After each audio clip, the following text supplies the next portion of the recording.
All right, what's going on, YouTube? We are here with the College Football Revamped contributor. Today we're talking about the College Football Revamped modded NCAA 14.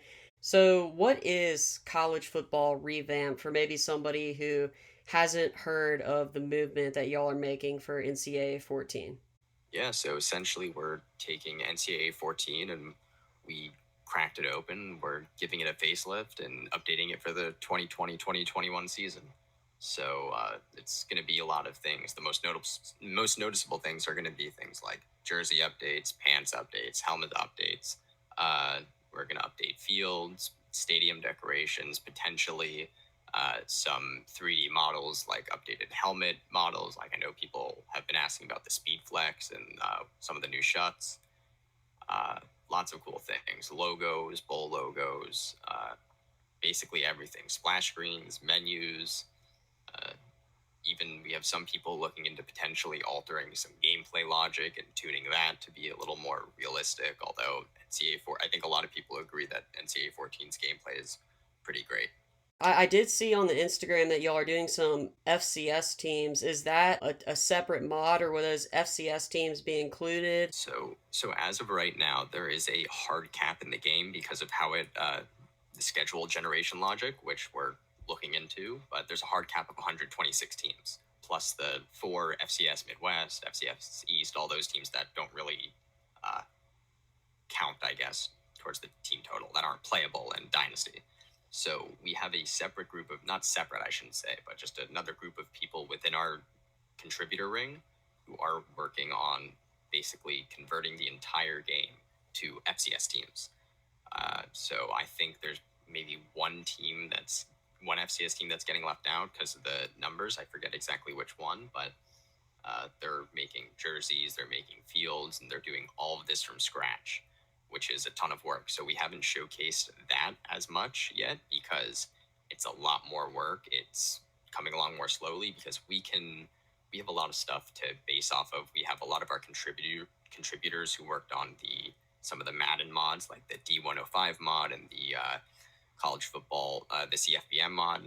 So we have a lot of assets for the FBS teams already that we're able to use, and that got this going very quickly. But the FCS teams, the group that's working on that, is working really hard, but they're kind of starting everything completely from scratch. So it's going to take a little longer, but what you'll be able to do at the end of the day is you'll be able to have two versions of NCAA 14 installed on your computer or your console. So one will have a FBS splash screen with like Trevor Lawrence icon, and then the other one will be an FCS splash screen specific. I don't think we decided on a cover athlete for that yet, but you'll be able to basically pick which version of NCAA you want to launch whenever you play on whatever device that is. I played a couple mods before, but Madden just isn't the same, especially in the last couple of years. NCAA 14 to me, I was playing it today. I started a Kansas Dynasty.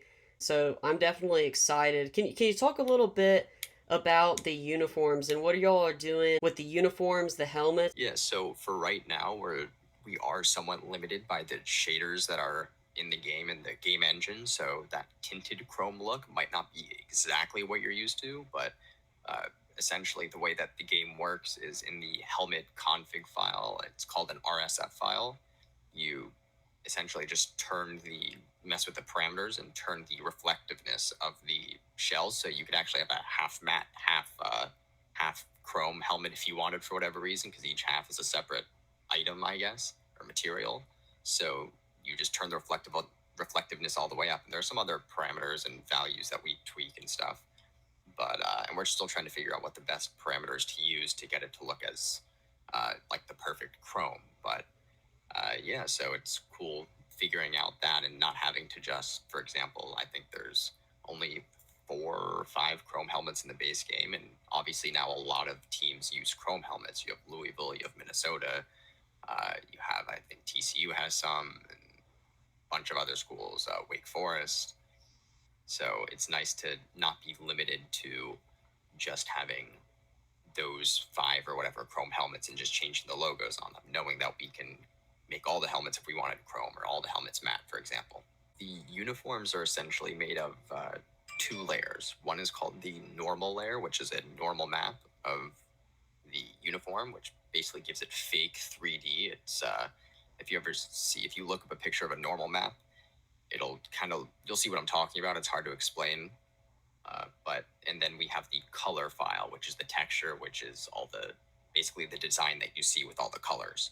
So we have one of our contributors who's been making uh, a ton of the templates for example, the Nike Vapor Speed template. I don't know the names of all of them, but he's been making all the different uniform templates that each team uses. Then our contributors will take those templates and work off of them. So they'll add, for example, for the University of Florida, they have their gator patch. So they'll add the gator patch in the top right corner of their shoulder, and they'll add the SEC patch in the top left corner, wherever the SEC. I think that goes in the collar. I don't remember off the top of my head, but so it's nice that we don't have to completely start everything from scratch. But essentially, the way that the uniforms and helmets and everything are made, they're just images. It's more nuanced than that, of course, but they're just images that we edit. And like I said, our contributors are great at all this. They've been done tons of research to try to make everything as accurate as possible, getting exact artwork from different schools and looking at school style guides and brand identities and making sure everything is as accurate as possible. You mentioned earlier that there might be some gameplay tweaks. Could you elaborate on that? That I can't exactly yet because we haven't really dug into that too much. We found some gameplay config files, which we will look into, but right now we're focused primarily on getting jerseys, fields, helmets, pants, gloves, cleats, a lot of the visual stuff ready so that everyone can have those. And then once we have that out, then we'll look into some of the other things like gameplay and possibly adding new 3D models. I think I mentioned before, we're hopefully going to be adding updated helmet models like the Speedflex. So That to me, just a fan of NCAA 14, a fan of video games, and especially football gaming. That's gonna be really exciting. Now it's kind of fun question. What team are you gonna play as first when it completely comes out and y'all are done editing the game? What team are you gonna play, or what player are you most excited to play as? not really sure, honestly. I don't know how long it's going to take, so I haven't really thought about that. But I do some play testing with whatever team we're working on. Like today, we were updating some SEC schools, so I was using Georgia, Florida, Tennessee, and Alabama. So just playing around, doing a couple quarters of testing with those, making sure that everything works properly. There's no weird bugs that pop up before we put everything out to the public. So, yeah, I don't really have any specific team that I have in mind that I want to use. I'm just excited to see how every jersey comes out. Whenever a contributor posts screenshots in our chat of a new jersey that they've been working on, it's always cool to see that.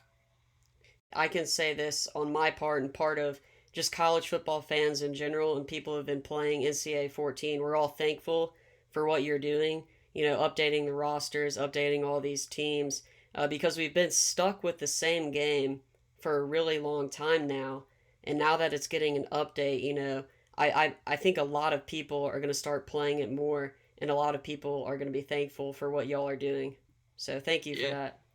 yeah, we hope so. I mean, we know a lot of us have kind of felt the same way. Just some of the jerseys. I don't know if you can throw up some of the comparison jerseys to show. For example, I know on our Instagram we posted NC State's updated jerseys with the Adidas Flyknits versus their base game jerseys, which just look awful Oh, yeah. on every level. So it was always a game that we all enjoyed. We enjoyed the gameplay more. We enjoyed the actual like recruiting and college style of it. And we've only had Madden the past 7 years now.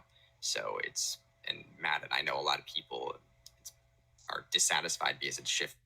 A lot of sports games have shifted to Ultimate Team and pushing Ultimate Team on everyone, less of a focus on franchise and dynasty and road to glory. And I forget whatever Madden's uh, road to glory counterpart is, be a pro, or I forget what they call it now. But so it's nice to kind of have a game that now looks like it belongs in 2020 that plays and is still as enjoyable as it was 7 years ago when people got the game for the first time.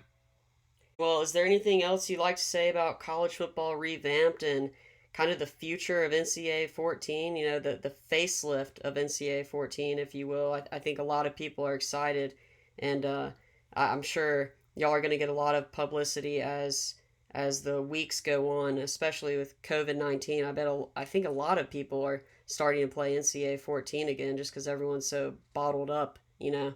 But Yeah, I yeah. mean, we hope as many people have access to it as possible. I mean, we don't do this for money. We don't even accept donations or anything like that. We do this so that people can, because we enjoy the game and we enjoy modding it. And we want everyone else to be able to enjoy it. And I also just want to make sure that everyone knows that this is going to work on PC, PS3, and Xbox. So, whatever console you're on, or whether you're on a computer, it will work. It doesn't matter if you have a Mac, because for your initial first time setup, you will need some kind of computer, but it doesn't matter if you have a Mac or a PC or a Chromebook. It's initially, when we first launched, like maybe a month or 2 months ago, when we first started putting out mods, the modding process was a little difficult. You needed a program called Quick BMS to use it. And we understand that that put a lot of people off because not everyone's very not everyone's very techy. So we've been working over the past month and a half to try to refine the process and come out with installers so that as many people as possible can use it. It really is once you have your first time setup done, which there's plenty of videos. We'll start putting some videos up on our YouTube on how to do that. The installation process for the mods is literally dragging and dropping a couple files. So it'll be very accessible for everyone, which we're happy about. Well, thank you again so much for coming on and introducing a lot of people to college football revamped. Now, YouTube, I want to know down below, what is the first team you are going to use in college football revamped? Thanks for watching, EndZone. Make sure to like, subscribe, and comment so we can move the chains.